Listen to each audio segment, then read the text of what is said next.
Schneeflöckchen rieseln leislich auf eine Gruppe von Pinguinen runter, die schnurstracks in eine ganz bestimmte Richtung watscheln. Hui! Heute kommen wir mega schnell vorwärts.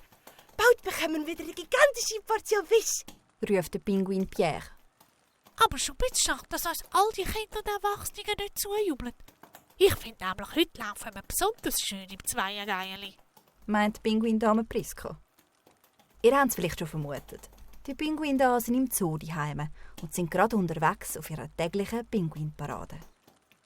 Aber heute ist Weihnachten und der Zoo ist sehr viel weniger besucht als sonst unter einem Jahr. Abgesehen von den Pinguinen und den Tierpflegerinnen und Pfleger sind kaum Leute auf den Wegen unterwegs. Kurz bevor sie wieder bei ihrer Anlage sind, schaut ihnen dann aber doch noch jemand zu. Der Pierre hat das Maul schon offen für den Fisch. An Weihnachten gibt es ja sicher noch feiner als sonst. So wie du immer den Schnabel aufreissest, könnte man meinen, du sägst ein Pelikan, stichelt Priska. Bevor es eskaliert zwischen diesen beiden Streithvögeln, hören sie es klicken. Sie sind gefüttert worden. Von einer alten Dame mit einer ebenfalls schon etwas älteren Analogkamera. Die alte Frau schaut, dass auch ja jeder einzelne Pinguin auf dem Foto drauf ist und wünscht ihnen ganz schöne Weihnachten. Wo sie sich wieder verabschiedet, will der Pierre schon vorausrennen zu seinem heiß erwarteten Fisch. Die Priska hält ihn aber mit ihrem runden Körper zurück. Schließlich sind sie immer noch in einer Parade. Stolz schaut sie ihre Pflegerin an. Die lächelt liebevoll und gibt ihr prompt einen kleinen Amüsfisch. Die alte Frau, die sie fotografiert hat, heisst Bernadette und ist heute auf einer klaren Mission unterwegs. Jedem einzelnen Tierli da eine schöne Weihnacht wünschen und ein Foto knipsen als Andenken. Seit Jahren kommt sie mehrmals pro Monat in den Zoo. Seit Jahren auch mit der gleichen Kamera. Ihre heißgeliebte Minolta. Der sieht man zwar das Leben schon recht fest an, aber sie funktioniert noch wie eh und je. Genau wie die Bernadette. Die Bernadette hat in all diesen Jahren, wo sie neben dem Zoo wohnt, schon manches Tier auf die Welt kommen und wieder gehen gesehen. So hat sie ein ganz besonderes Verhältnis zu den tierischen Bewohnern. Auch ein paar von den Tieren kennen sie mittlerweile schon. Zum Beispiel die Orang-Utans im Affenhaus. Oh, schau!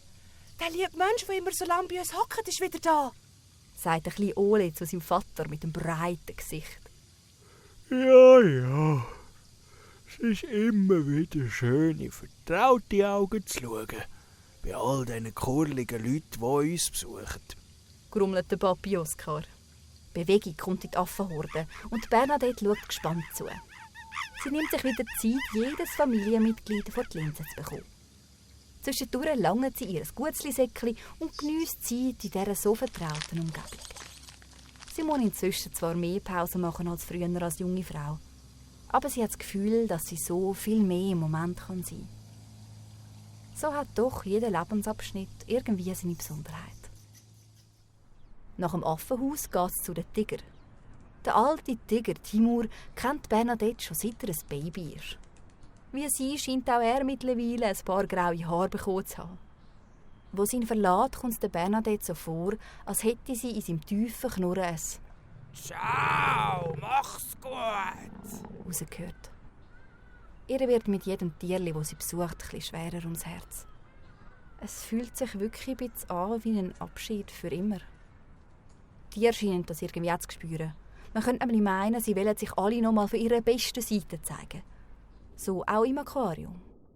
Die Klonfischli führen das Wasserballett auf. Der zitteralte Zeus hat gerade einen absoluten Stromrekord erreicht und sogar der langsame, grimmige Wels-Wilhelm ist heute sehr munter unterwegs. Im Reptilien- und Amphibienhaus macht das Krocki Kurt sein Maul ein bisschen öfters auf und zu als sonst. Er hat nämlich etwas gesehen. Die Gutzli. So eins könnten sie uns eigentlich schon auch mal zwischendurch geben. Die Bernadette muss schmunzeln. So interessiert hat sie den Kurt, glaube ich, noch nie angeschaut. Die Schlange Susi scheint auch schon über zu spienzeln. Das Glas ist einmal schon ganz dreckig, weil sie die Zunge immer wieder rausstreckt. Grüte, für grad Finstanli hat sie, ruft sie über zum Krokodil. Die Bernadette und ihre Kamera sind mittlerweile wieder an der frischen Luft und klappern züferlich noch jedes einzelne Gehege und jeden einzelnen Bewohner ab. Die Elefantendame Esther, das Nashorn Nils, die Fledermaus Felix und noch ganz viele mehr. Die Sonne ist inzwischen schon untergegangen und Bernadette kommt bei ihrem letzten Stopp an. Die grosse Regenwaldhalle. Sie freut sich schon auf die typische Wärme hinein. Nach ein paar Sekunden muss sie ihre Winterkleider auch schon abziehen. Auch ihre Brille und die Linsen von der Kamera laufen da. Aber das macht der Bernadette nichts aus. Sie fühlt sich da innen wie in einer anderen Welt. Es erinnert sie an ihre vielen Reisen von früher. Die Geräusche, die Gerüche, die Aussicht. All das lässt sie lebendig fühlen. Als sie durch die ganze Halle durch ist, macht sie nochmal eine letzte Pause. Sie setzt sich auf den Stein, holt ihre Gutzli raus und putzt die Linsen von ihrer heißgeliebten Minota. Auch ihre letzte Filmrolle ist mittlerweile schon fast voll. Was soll nun mehr ein abschliessendes Sujet sein? Gutzli studiert sie darüber nach, wo sie plötzlich etwas an der linken Schulter berührt. Das kleine Vögel Valerie ist auf ihr gelandet. Sie hat scheinbar das Brösmeli von ihrem Mailänderli verwünscht. Als hätte er gemerkt, dass es bei ihr noch ein paar lustige Snacks zum Holen gibt, kresmen Kamelle und Charlie auf ihre rechte Schulter. Noch bevor sie es verräumen konnte, hat der kleine Knirps schon ein Stückchen vom Krebeli verwünscht. Die Bernadette muss herzhaft lachen. Sie hat Weihnachten schon immer lieber unter die Dschungelpflanzen als Christbäume verbracht.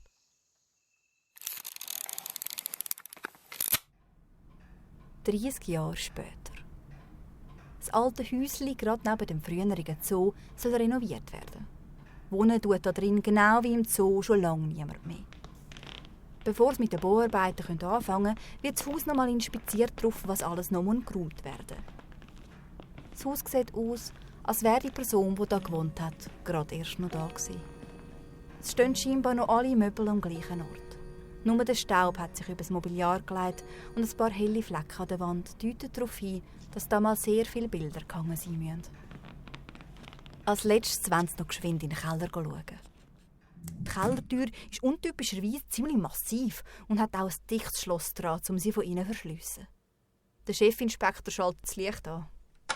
Nur eine Lampe geht an und die flackert lediglich ein bisschen rot. Der Geruch da unten ist irgendwie auch sehr komisch, so chemisch. Was ist denn das für ein gespässiger Keller? Sagt er zu seinem Kollegen, der seine Taschenlampe aus dem Hosensack holt. Dann macht plötzlich alles Sinn. Es ist eine Dunkelkammer. Aufgehängt an einer Leine hängen noch immer Fotoabzüge zum Trocknen. Auf jedem einzelnen Bild sind Tierchen zu sehen. Eins fällt ihm besonders auf. Es ist ein Selbstporträt. Umgeben von ganz vielen Pflanzen, mit einem Sack Gutzli in der Hand, einem Chamäleon auf der einen und einem Vogel auf der anderen Schulter, lächelt eine ältere Dame selig in die Kamera.